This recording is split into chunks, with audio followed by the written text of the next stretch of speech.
Welcome everyone to our panel discussion on embracing equity. I'm Connie Chen, Senior Director of Go-to-Market at Cayliens, and I'm joined by an inspiring group of Cayliens here to discuss how we can work together to build equity for future generations. And we'll kick off with some intros from our panelists. We're going to go alphabetical order, and we'll start with Chanelle. Good morning, everyone. First of all, so happy to be here on this awesome panel with you lovely ladies. So thank you for having me, of course. Just a quick introduction of how did I get here, which I ask myself that often. How did I land here? But in short, I would say consistency, grace, and favor is really what got me here, in addition to I am woman. I think we would all agree that as women, we've played many, many roles in our work history, backgrounds. And for me, I've been an assistant, owner, entrepreneur, mentor, mentee, manager, director, and all these beautiful titles. But like so many others, my background did not start in technology.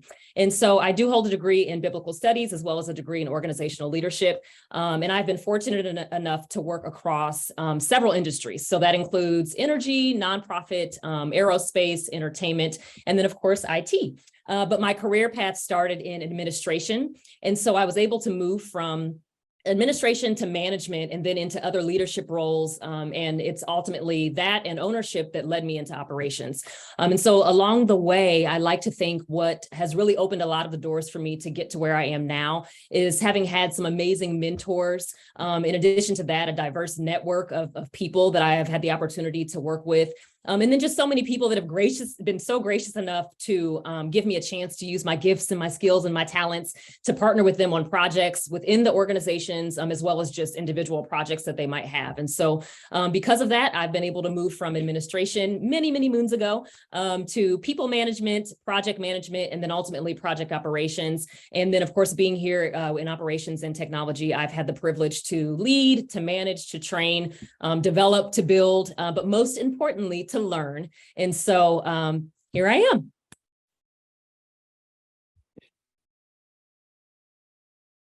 Awesome. Thank you, Chanelle. Ginger, would you like to go next? Yeah. Hello, everyone. So my name is Ginger. I'm the COO here at Cayliens. And I started my journey. I was never planning on getting into IT. I had always wanted to, for the longest time, be a wildlife biologist. And the only reason I ended up taking that turn is because I didn't get the scholarship that I desperately needed to get into the college. And my history teacher that I took a computer programming class in high school had suggested computer information systems and that I take a path that way. And I looked at the salary ranges they made versus wildlife biologists, and I'm like, why the heck not? I'll go try it. And that basically shifted my trajectory, and I became a software developer. And then eventually leading teams of developers and other technical resources. And then I got an opportunity to become a business partner and a co-founder of a consulting business, and then eventually led me to my path here. Thank you. And Letty? Hi, everyone. I'm Letty. I'm a college senior engineer at Cayliens for the last year, and my history with technology started when I was a kid. I liked taking computers and learning how they worked. So as I grew up, I learned by myself things like on how to build a website. So during the high school, I did a technical course about computer networking. And even being hard, I like it because it gave me the foundation to continue building my knowledge. At college, I graduated in management of information technology. My first job was as an IT support analyst in 2015, and I performed this role for 3 years. But it was 5 years ago that I had contact with AWS during the summit in São Paulo, Brazil, that I knew that was what I would like to continue studying for my career, and I have been since then. I have 1 Terraform and 5 AWS certifications. The first one was in 2019. And the most recent one was in this month as a DevOps engineer professional. I'm still studying, and I will continue because I want to take the specialty level ones, and I think it's going to be hard. Thank you, Letty. And congratulations on the certifications. Okay, next, Lou. And I think it's your anniversary, Leti, here. So happy anniversary as well. Yeah, happy anniversary. Happy anniversary. Thank you. And well, thank you for having me. I'm Lucila. I'm a senior talent recruiter from Argentina, also a psychologist. My first approach to IT was in high school. I had to do some software development in Java. It was a long time ago. And then my first working experience as a recruiter was in an Argentinian software factory that was acquired by a huge e-commerce platform. Then I worked at a lot of different organizations and different industries. I worked at a hospital, retail, government, beauty industry, you name it, until I joined Cayliens and resumed my IT experience. Women's empowerment and fighting for what's right has always been my calling. When I was a kid, my parents used to tease me because every time someone got picked at, I would go and defend them with all my being. And as a grown-up, I kind of do the same thing, honestly. I've been privileged enough to advocate for women in two different capacities. First as a clinical psychologist and then as a recruiter. So I am grateful I could combine my innate traits and studies into who I am and what I do today at Cayliens.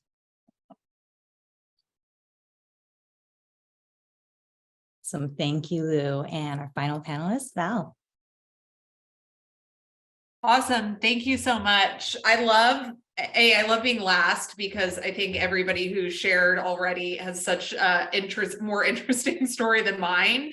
I think kind of counter to Ginger's story, I was an art history major and was super passionate about working in a museum. And I had all of these visions of being a curator. And my thesis professor basically told me that industry was dominated by men and I was most likely never going to be successful, which you have to imagine telling like a young woman that is pretty wild. And I look back on that and I wonder if she had any thought process about how that was going to change the course of my life, but it did.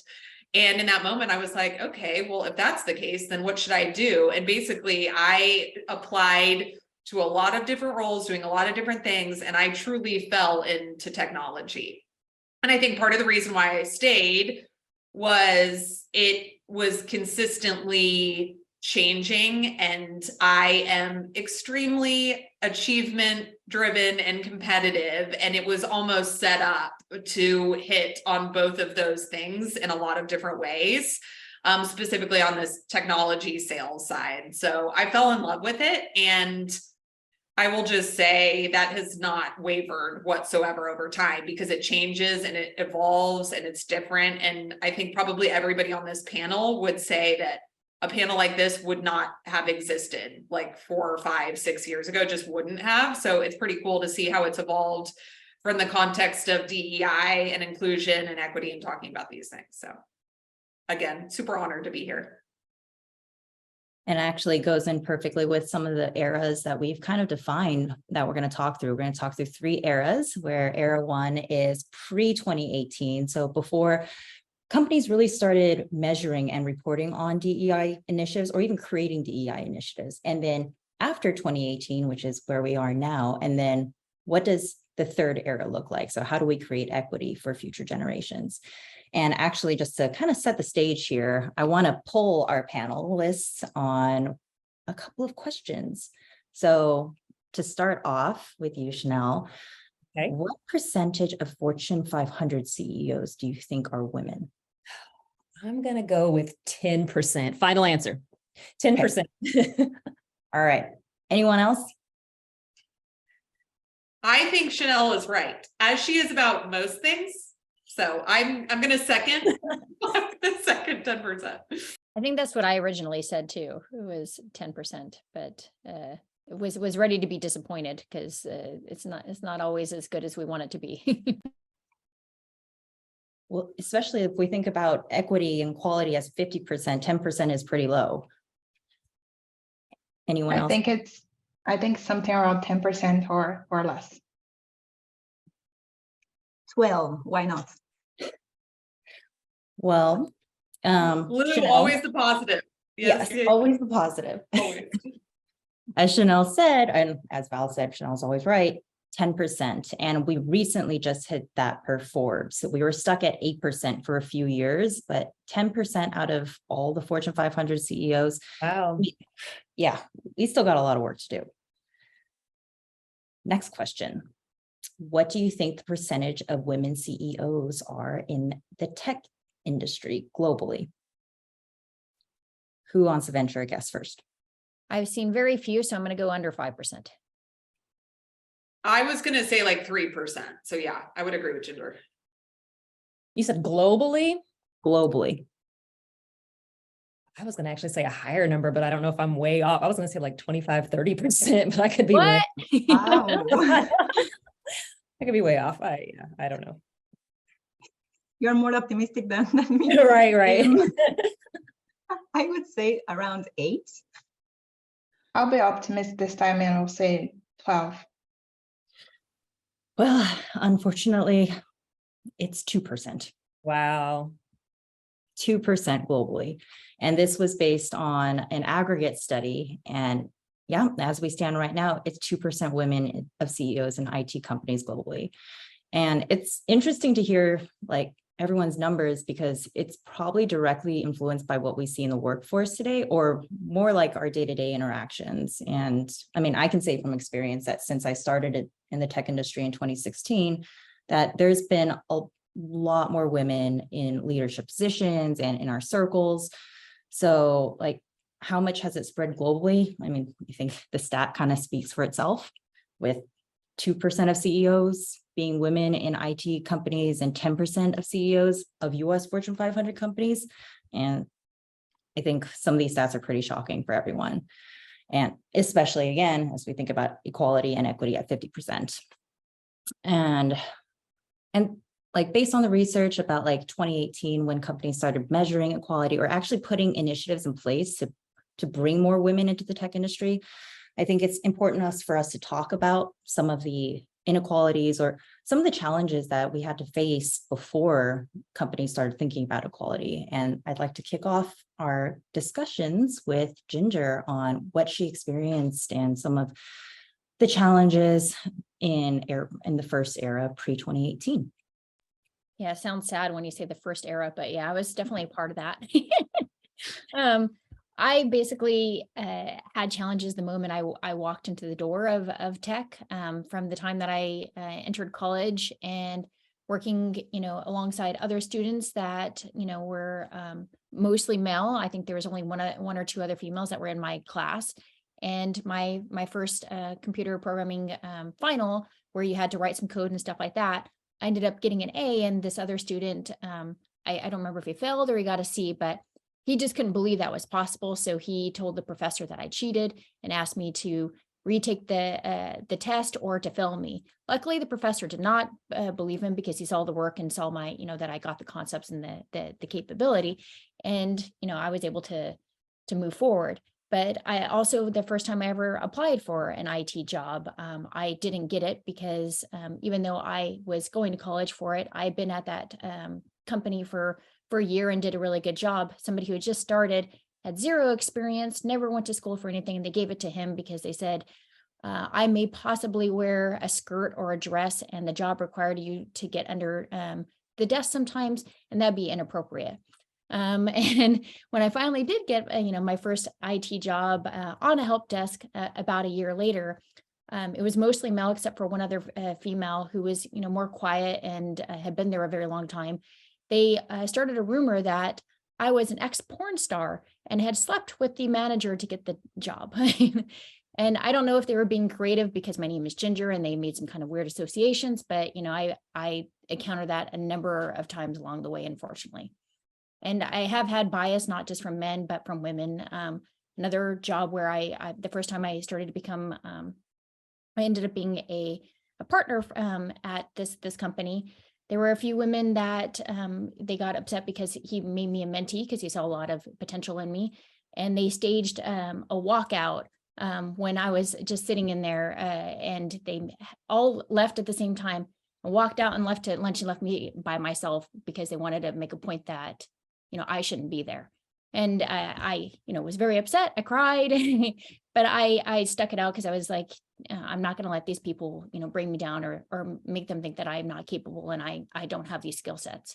So luckily later on, those type of things happen less and less, but it did frequently happen in the first beginning years of my career. This is why Ginger has to write a book, just as a side note. We've talked about this. It's been floated. She doesn't have the time to do it, but we want her to do it. I can speak from my perspective, and I entered the workforce from a corporate standpoint in 2009.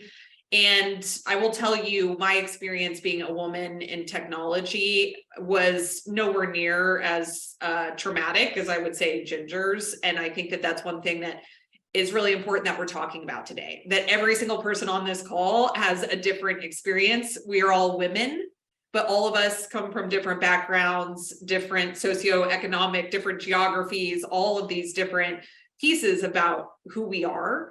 And I think that that's one thing that we will talk about today, is just having understanding about that and seeing a whole person when we think about leading people and advancing people and giving people a platform to get the most out of themselves and to thrive within in an environment is super important.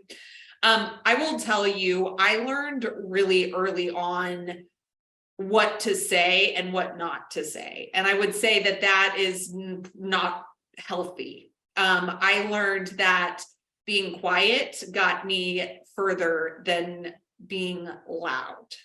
And I don't, like I said, I don't necessarily think that that was a good message. And I talk about it now because I think it's super important for women to feel like they can speak up and feel empowered. And at the time, what I did is I didn't see very many women at the top, and I adjusted my behavior. And I didn't have any woman say, hey, you don't have to do that, and here's why, and here's how you can show up. And I didn't feel safe. So I know that this idea of psychological safety is something that is just, we're going to talk about in later years, but I don't think that that existed in my early career, and thus I adjusted. And I believe in no regrets, but that is probably one thing that I wish I would have had different role models. My mom was a working mom, but not in a corporate environment. So she couldn't really guide me. And there were no other women that were in the rooms. And, you know, I think Letty, you're going to talk a little bit about that, but when you don't see anyone at all who has any kind of common thread to your experience, it can feel terrifying, specifically when you're in an environment like technology, where I literally showed up on the first day and was like, do we sell like used computers? Like, what do we do here? Like, I didn't have any context. So I think that that's one thing that formed my early career. But I will tell you, as I moved up within the company, which I did, I had various leadership roles. Whenever I got into a hiring role, I hired badass women. And I hired the best person for the job, but I also looked for women that were driven and outspoken and competitive and intelligent, and frankly, just, you know, kind of selfish in a way, and not in a negative way. I mean, selfish in the sense of protecting themselves and their time and their careers. And once I started doing that, and I had this team that was just like unstoppable, and we won, you know, district of the year, and we were having a lot of success, I just realized like the importance of advancing other women and being a role model and what that meant. So I know, Connie, I probably went off script slightly. Not that we have a script, but I just, you know, for me, There it's is no script. This is just us. Yeah, but I think it's important to understand, like, you know, Ginger's experience was not my experience. We're both women. I think there's common threads, but like it's different for each of us. And Val, I did reflect on it recently about like, why was it that way for me? And I think it's 100% true of like, because I was thinking about other women that I saw along the way, and it was expected. And most of those personalities were quiet, blend into the background. As you can see, I'm not a quiet person. I'm a bold, I'm a bold personality. I, you know, don't look the way is expected. I don't talk the way is expected. I swear like a sailor, and I'm very opinionated and just have a strong personality. So all the time I got additional bias because of that. And also, you know, told me many times, like, Ginger, conform, be this way, talk this way, be more quiet. And better for worse, I refused and just kept, you know, pushing along. Which, by the way, I think about how my experience would have been if I had worked in a company you had been at, right? Like, I think about that of like, had you been there and I'd have seen that and had that like mirror of like, oh, there is room to be heard and to say and speak your mind, and it's okay. But there was not a single person, you know? And so it was difficult in a way for me, but I also like take ownership of, you know, each person's different. And now I feel very differently about, you know, being heard. So. And also, you know what, I think that when women start showing their capabilities, abilities, and that they are smart, they are capable, successful, there's something threatening about that, right? So they tend to push us down, like, okay, no, like, no, you must have cheated on that exam. I mean, this can be right. So definitely I felt that way since high school too, and I wasn't in the IT industry most of my career, so definitely something that does not know industries, you know. It's not, it's like, also, it's just like, they also think that, like, what are you doing here? Like, for instance, I mean, I'm in tech, but I'm not in a technical role, but like going to some of these conferences, they're just like, oh, like, who hired you for this gig? And like, I work for the company. I'm on the marketing team. Do you want me to tell you about our serverless app devs capabilities? But yeah, like, I know that we've talked a lot about, or we've shared our experiences from women that aren't in technical roles, but I like to give the floor to Letty here to kind of talk about like her experiences being on the engineering teams and the architecture side.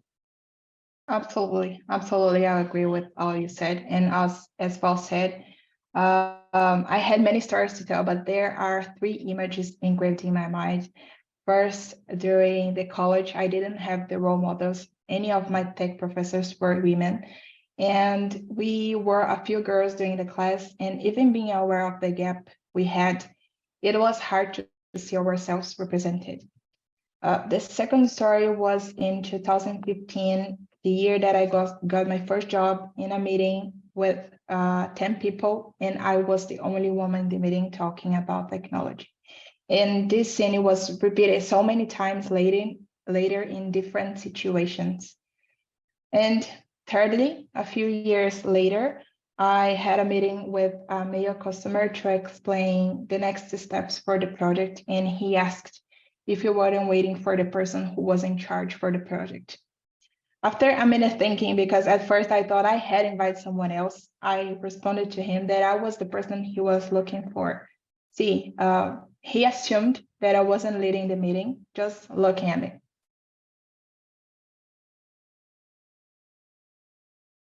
Sad how many times those things happen. Yeah, I was just going to say that's so unfortunate too. Just, you know, the preconceived notions of who they think people are and what roles they should be in based on, you know, appearances. So yeah, that happens. Yes. Well, we've heard a lot about the first era, but let's go on a happier note. Like, let's see what's changed since 2018, or between like that time that you experienced these inequalities. Like, what has changed now that has enabled us that has impacted equity and equality in the tech industry? Let's start off with Ginger. So what I mean, I think we, through programs and through conversations like this, they started happening, you know, the last 10 years. And, you know, even companies like AWS who, you know, are looking at numbers and trying to, you know, really push opportunities. Just as Letty said, that the faces started changing. You started seeing more faces. And I think that, you know, started to create not a completely safe place, but more of, you know, like, hey, it's okay. I can be in the room too. I can be heard. But the work, I think, was just beginning. It still didn't, you know, allow for people to feel like they can be the first voice or the stronger voice. It was just like, okay, I can have a place at the table. So I think I started noticing that shift around, I don't know, 2015 or so, and then it started increasing a lot more in the last 5 years. Yeah.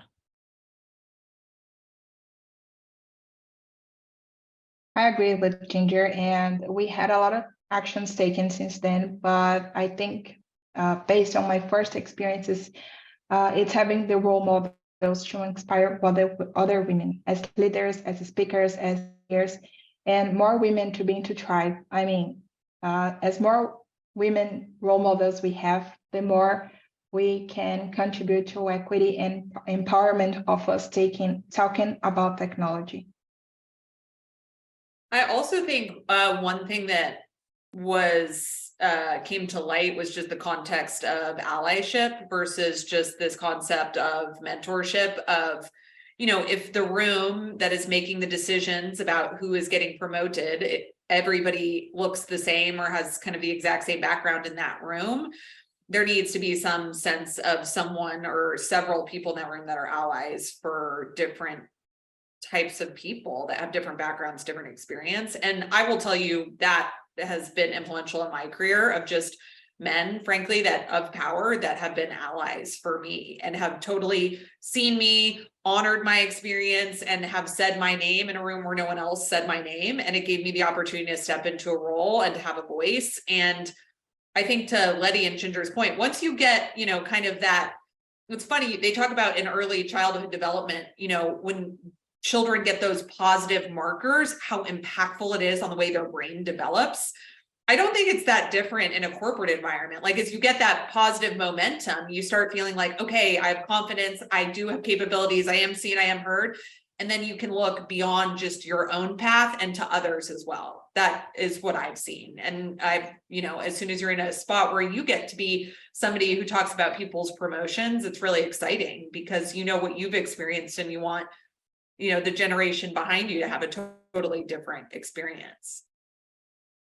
Yeah, and I think even just in general meetings as well, the allies or our male allies, I've noticed that they sometimes realize that I am soft-spoken, but I do have some of the ideas that could contribute to meetings. And then instead of me speaking up, they would stop the meeting and say, okay, what does Connie have to say about this particular topic? And it gives me the confidence to be able to, Totally. talk through the ideas. Yeah, I could think of somebody here who does that frequently. So yeah, I think that that's great. And we all need that. And, I think, candidly, Ginger does that for me of saying, hey, listen, like you've got a voice, I think all of us have to still remind each other about that sometimes of like, hey, you've got a voice, you've got a platform, etc. So. Yeah, the more we do it, I even think about I recently was watching my niece in like a setting where there was like a bunch of new kids and she just entered this cheerleading thing and there's all these little girls and stuff and she just comes in and she's like first and talks to all of them and just like all this confidence, boldness, and I'm like, I was not like that when I was a kid. I would have had the just to go in there, talk to people, feel good, dance around and stuff like that. And it's like we need to translate that kind of thing into the workplace of be the personality you are, have a voice, feel like you're in a room of peers and equals all the time. And maybe even, you might be shining brighter and that's okay. Don't feel shame in shining brighter. Absolutely. I have a daughter, which she is 6 years old, and I look at her, she's so confident. She's like, you go girl, I can do it. I can do whatever I want. And I look at her and I and I think, wow, I need to be like this for her. I need to build a word to allow her to be like whatever she wants to be. I think the beauty too is that a little bit of a perspective shift, and that just because you're loud and boisterous and full of personality doesn't mean that you're adding more necessarily to a conversation versus people that are maybe more quiet and reserved and, don't want to speak out as often or as much. And so I guess to the point of the panel and what we're talking about too is just all of the personalities are needed, all of yes. Different levels of being, loud and boisterous or having ideas or maybe just wanting to write yours down on a note and slide it over or, whatever it might be. But all of that is necessary in the various areas of not just the industry, but of all organizations. And so I think it's awesome that we have all these different personalities, backgrounds and stories and history to show why it's all necessary and why it all works. So. For sure. So I know if we talked about, mentors and other things that have happened that have enabled equality and equity post 2018. But there's an interesting topic or conversation going around how the pandemic influenced equity and equality. I want to open it up to the panelists here to kind of talk through that. Like, did you see the pandemic accelerate more women coming into leadership roles, or just more women in general coming into tech, or did it change it in a negative way? We were actually talking about this just a little bit before the call, but one of the things that I noticed was just flexibility. So, I think we always talk about, oh, there has to be this, work and life balance. And I always hesitate to use that word balance because I'm just like, that doesn't really exist. There's always a little bit more on one side than the other. But I think that it is important that, work life and home life complement each other. And I think it's probably a better way to put it, just more of a complement of each other. And so when I consider like, COVID and some changes and different things that happened there. Same thing with just that perspective shift of things that were important to us, how it kind of changed. And so it wasn't just work, but we have kids that we need to take care of, or, other obligations that we need to commit to, or just wanting a break. How about that? I mean, I know a lot of times with all the hats and different things that we wear and things that we do, it's, sometimes we can always feel guilty, right, about just taking a break. And so I think, to answer your question, Connie, with COVID, one of the things that stood out to me was just more flexibility and more of that work life and home life, making sure that they complement each other, where it's not so heavy on one side or the other. And if it is going to lean on one side more than the other, then I would say that it should lean on the home life more than the work life, as that is more important. But I totally I was agree. saying earlier that I noticed the visibility of seeing men as parents, like, because in Zoom meetings, or just having to adjust your schedules of co-parenting, because especially as leaders, like, we used to have to travel a lot, and you'd always have to compromise on who's traveling and this and that, and you usually saw a lot of men being the one in those, going to those meetings or anything like that, and if they had kids. And then it forced the family dynamics to, a lot of co-parenting, and you saw the kid pop in Zoom meeting, or I got to go, help the kid with the homework over this time, because they're shifting their schedules around, because, the 8 to 5 kind of was not a normal thing, because we didn't have school, and we didn't have, everyone have caretakers to help take care of the children while we're, all stuck at home. I feel like it was, in a way, like an equalizer in a totally different way, because everybody was experiencing, well, I know globally each place was a little different and states were a little bit different, but I mean, I do believe there was a period of time where everybody was having the same experience.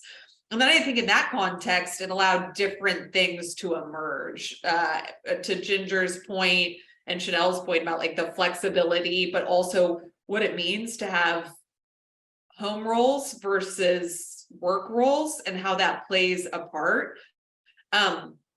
Candidly, I do not think that I would be in this role and maybe even at Cayliens, or, as successful as, I feel like I've been without, my husband showing up and partnering in the way that he does. And I am extremely mindful of that when I'm talking to other women, other men, because that is different for every single person. So when we talk about that equity piece of like being really mindful of that, like as a mom and a working mom, I'm having an experience, but my experience is not the same as Letty's. I don't know what, I don't have the details on Letty, but like in my mind, I want to, because I think that is important as we're talking about what Letty needs from Cayliens. So I don't know. I think COVID opened up that door in a totally different way. Like people couldn't like turn off the home work mix because it was like right behind your screen. It was like, my son hopping over my shoulder, which still happens occasionally. So that happened to me yesterday. And because of Zoom background, she came out of nowhere and then came in the picture and I screamed. As you're so used to like being in your meetings, and then you forget, like, oh yeah, you're at home and the kid's in the other room. And you know what I think is awesome? Nothing collapsed, right? So we were still Yeah. able to do that, still have our kids in the picture or whoever, you know, the other items going on and still handle business. And I think for so many years when we consider like just the workforce, it was almost as if we couldn't do both. I mean, you know, even though we always have, but I think that just that time with COVID and things like that, it showed everything still stayed afloat. We were still fine to be able to manage it all. So yeah.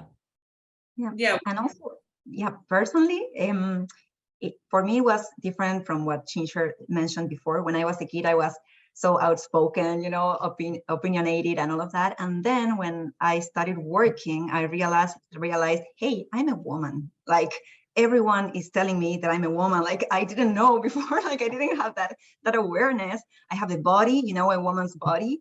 And working from home has like erased the body part of the equation. And it helped me a lot because being in interviews and interviewing by Zoom and all of that, the body, you know, your physical presence is no longer there. And it's quite like mind-blowing to think about that, because I'm not longer the woman, you know what I mean? It's hard to explain, but it has been for me great to be able to work remotely. Like it protects me in a way as well. The physical appearance is not, you know, it's something that is started with because, you know, we're all a short period in some kind of Zoom background. But I do, Lou, to your point, I mean, that was something when I was in Argentina, and just you talking about the experience of having to leave your house and go to work is not always safe. And I'm like, that's another example of like the equality to equity piece. And if we're not mindful of that as your employer, and we're not thoughtful about what that means and actually the benefit for you of having the remote experience, then I think that that's a miss. Like that's not being mindful of equity in the workplace. So that was a moment that I remember taking stock of like, oh, for this person, this is not like a nice to have. This is like a true safety thing, and like that's not, you know, a light conversation or something to be dismissed. Yeah. Yes, and regarding the COVID and pandemic, I think the first was kind of forced thing. We need to find the work-life balance. But right now, I think we are on the right way of the things. With the things we can see our kids growing up. One of mine was made into a pandemic. He is 1 year old, and I can see his development. I can develop myself at work. I can show to my kids how it is to have this work-life balance. That's awesome. Yeah, I think like the work-life balance, well, I mean, like when the pandemic started, we were all forced into remote work. And I think a few of us were just not used to it too. So it took a while for us to adjust. I know it probably took me a whole year to adjust to remote work, but now after coming out of COVID and Cayliens being fully remote and giving us the opportunity to be able to work from home, but also have a work-life balance. And for those of you with families and kids, like being able to be a part of their lives, it's very important. And it helps, as Val said, kind of like equalize the playing field a little bit to give us the opportunities to compete at the same levels. And segueing into that, what else can companies do? Or like, actually, Letty, give me a couple of reasons or share your reasoning with like, why did you come to Cayliens? Like, what else could companies do to help drive more women into tech companies?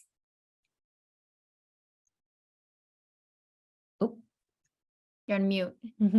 Yeah, thanks. There are a lot of things we can do, and I would like to tell my story, how I enter at Cayliens, because it's important to show how this network from other women support it's the break changer in our lives. First, Lucila contacted me on LinkedIn, said that I was considered for a job position, and we scheduled a meeting. The talking was fantastic. And after that, she told me that I was a match, which with a lack of confidence, I told her that I wasn't fit for the job description topics, and I wanted to study more to move forward. And she told me that I should try, and if I wasn't approved, I would know why and I could work on it. With that message, I was able to see a lot of the company's behaviors, and also that we have women in leadership as role models, as I always wanted to see. And more importantly, worrying about those topics and talking about it. Then I gained confidence, and here I am exactly 1 year later, since my first day at Cayliens. Love that.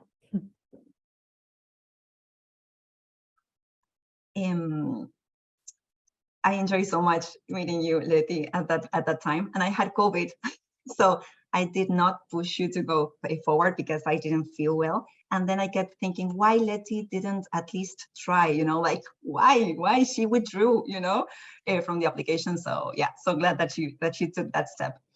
And I did practice clinical psychology for several years, and there was like a pattern that I recognized from my female patients, and they would always ask me for help to make any kind of decision, like no matter how big or small. And this difficulty for me, it would come from core beliefs of unworthiness and low self-esteem, and showed as lack of confidence in the workplace, like we were talking before. And now, well, we know that the confidence gap is a real thing. And I chose Cayliens honestly because I saw opportunities to make this right, and even a bigger challenge since we work in a male-dominated industry, as we stated before as well. Also, being a Cayliens representative allows me to reach a larger group of women. As a recruiter, I get to speak with women from Argentina, Brazil, Colombia, Mexico, the US, Canada, like all over the American continent. And the confidence gap knows no country, that's for sure, trust me on that. And when the Cayliens Collective was founded, I knew that I wanted to be there. I didn't know how I was going to contribute, but I knew I wanted to be part of it. And then it became clear to me, I had this simple idea, but yet powerful, and to gather all women frequently in a safe space where we can speak freely about topics that matter to us related to the struggles that we are addressing today. And well, all members supported me 100%, and with the help of another amazing Caylien, Jasmine Romero. Hi, Jas, I know she's there. It started the Encuentro of Caylien Women, and well, we are very, very proud of that initiative as well.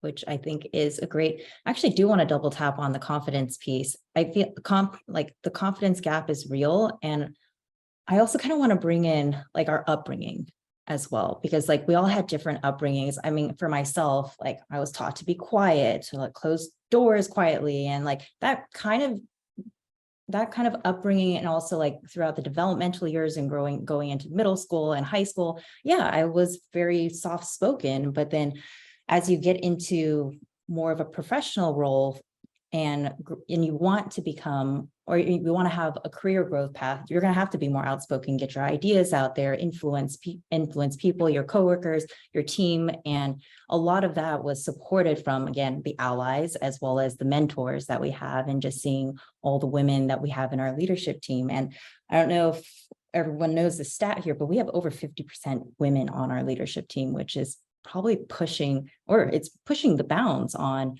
equality in boardrooms and in leadership, specifically in tech. But outside of that, like I want us to talk about the third era now. Like, how do we work together to build equity for future generations? Like, what kind of tips can we give to other leaders, to other companies on things that women would like to see more of, so that they feel more comfortable coming into the tech industry or growing in the tech industry? And I think like one of the key things that, as you mentioned, Lou, about Cayliens Collective, is that like we started this initiative in February 2022. And at that time we had 19 women, which represented about 10% of all Cayliens. And then currently we have 55 women, and it's a year later, 55 women, and that's almost 20% of the company. So we've almost doubled since the start of the initiative. Yes. I'm impressed with that stat, yet I'm also wanting, yeah, I'm wanting that number to be much higher. And I think that's like really such an important part of what we're talking about, is just being conscious of the true, the data and the measurement and how we're holding ourselves accountable. And I will say, like, this from my perspective is key, and where we've seen a lot of companies show up in a positive way of scorecarding themselves, publishing the scorecards, being like really upfront about where they have gaps and where they have opportunities. And I also think that gives every person a better means to make decisions about where they want to work. But every data, every study in terms of women and what they want in the workplace is, I think the things that still come out on top is they want clarity on, is this a place that I'm going to be able to advance my career? I mean, that's super important. I think, like, it's a human thing, yes, but that in itself is so key to remember when we're talking about equity and diversity and inclusion, because if that's the number one thing, how are all the different work streams and things we're doing are putting people in a place to feel like, yes, absolutely, unequivocally, Caylen is a place where I see that. And I think if more companies thought through the lens of like that, they might change some of the programs and the things that they do within DEI, because I think you'll see companies that do it to check a box. I mean, that's just the reality of the situation. And for me, if like we're really conscious of like, how do we create a more diverse workplace, more diverse leaders, and a place that people feel safe and that they have the opportunity to be successful, and just keep coming back to that. It's so important. Yeah, I certainly agree with Val. Go ahead, Chanelle. Okay. Yeah, I certainly agree with Val. That's exactly what I was thinking as you were asking the question, Connie. You know, we have to be an organization where we make sure that there are people of all backgrounds, all price points, all roles at all levels, you know, across the organization. But to Val's earlier point, you know, sometimes people do question, well, why should I strive to like get to a certain level or be in a certain role if I don't see anybody that looks like me? You know, if there's nobody that I can relate to that's that are in those positions, you know, what's the point? And so making sure that we are being fair and equitable, I guess you could say, you know, to give everybody an opportunity in doing that. And one of the other things you pointed out, Val, that I also had in mind was just data, like you said, not ignoring the data. We can take all the data we want, but what are we doing with it? And so, you know, I think about that too with like, you know, recruitment data, employee exiting data, even advancement data. What is it telling us and what adjustments do we need to make as an organization to make sure that we are giving more opportunities, you know, to the masses? So, yeah. Yeah, and what I was just going to say is that I'm always conscious of, you know, making sure that you don't get in the behavior because we want so badly for, you know, there to be equality and to see more women, or just, you know, mixing cultures and stuff like that, that you end up trying to check a box.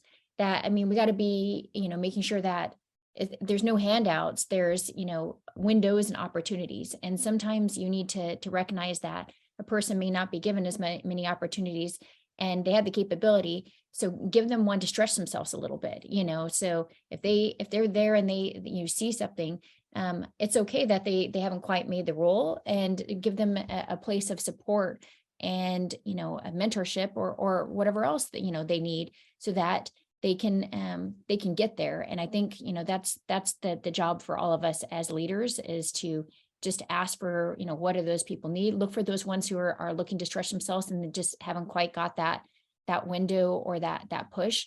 And in the room, when somebody's being quiet, not talking, ask, you know, Letty, what is your opinion? Lou, what is your opinion? Like, get them to be able to build their confidence. So it becomes, you know, we don't have to ask them next time because they're comfortable now.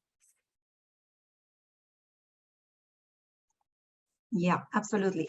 From the talent team, well, we are 80% of the talent team are women. So we practice what we preach. And as recruiters, we are aware of women's efforts towards equity, and we know how to recognize competencies and growth potential. We don't settle and are trained to read between the lines, because, well, we all know that what is essential is invisible to the eye, right? So we go that extra mile for sure.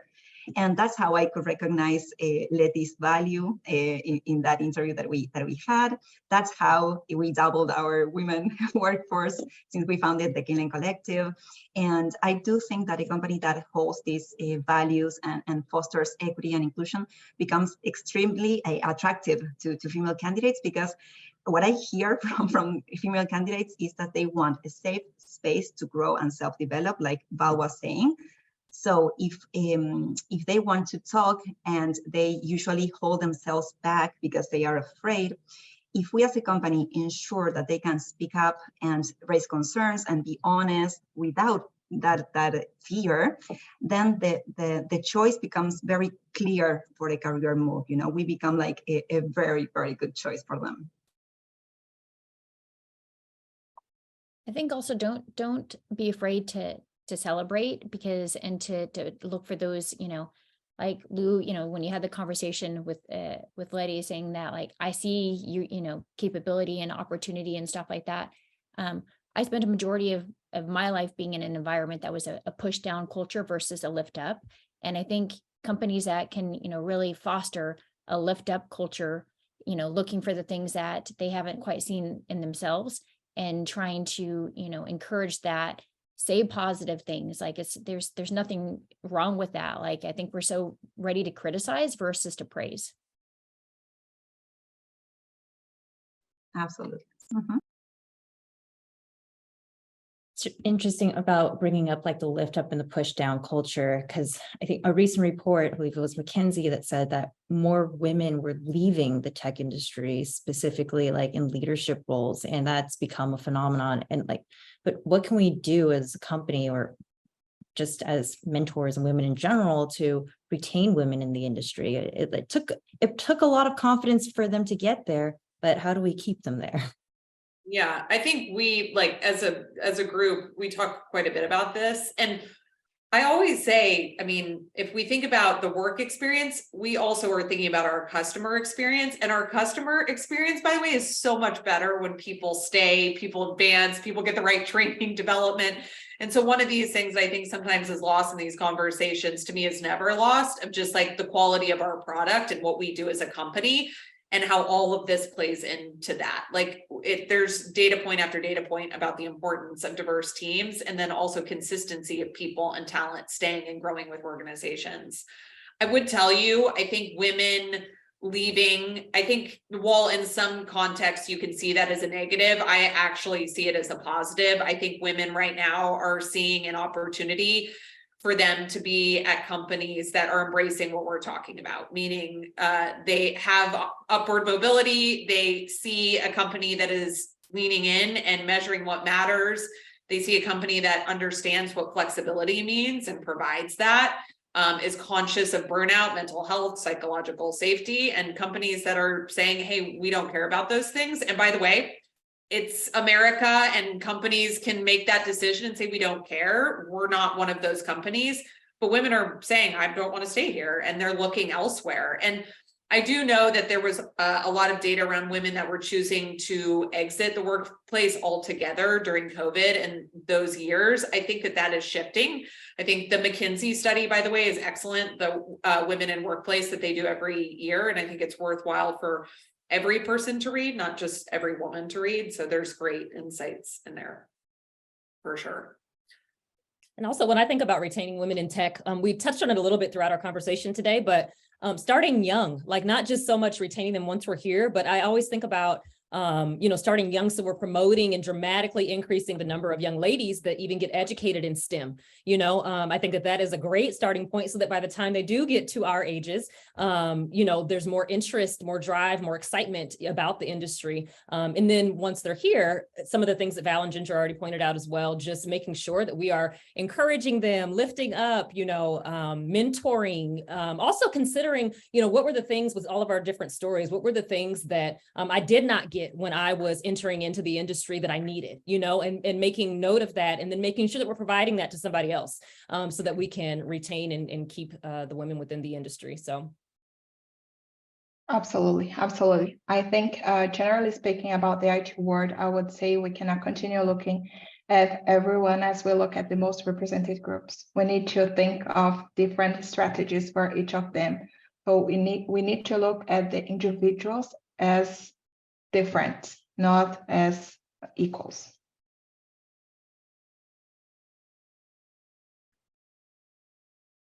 And celebrating that.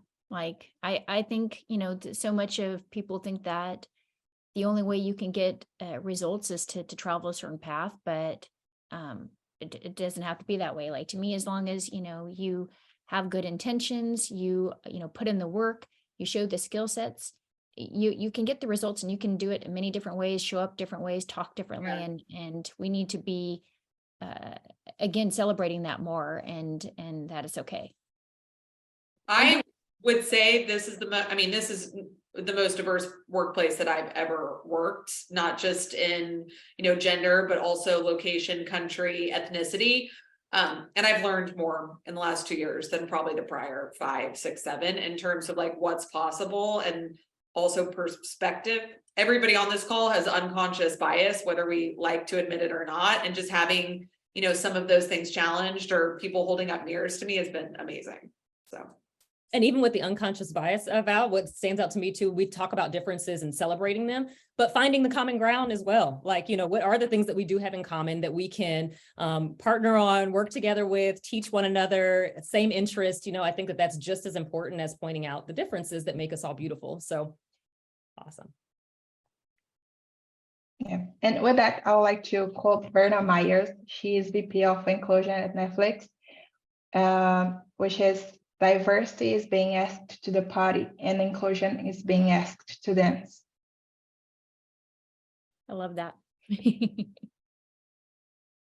Love that too. And if there's one thing I can ask the audience is that we need data to be able to track how we're doing. And when I was researching for some of these stats, it was hard to find. There was just competing information everywhere. ChatGPT spat out something that didn't make very much sense either. So like what we can do so that we can track progress is that we all contribute to the data on DEI, not just how many women in our company or how many women leadership, but all DEI data so that we can make decisions and see how we're doing. And maybe in a year or 2 or 3, we can check in and see if those stats have gone to the ones that we predicted earlier, like 23% IT leaders. And with that, we're at time. Thank you everyone for joining, and thank you to our panelists.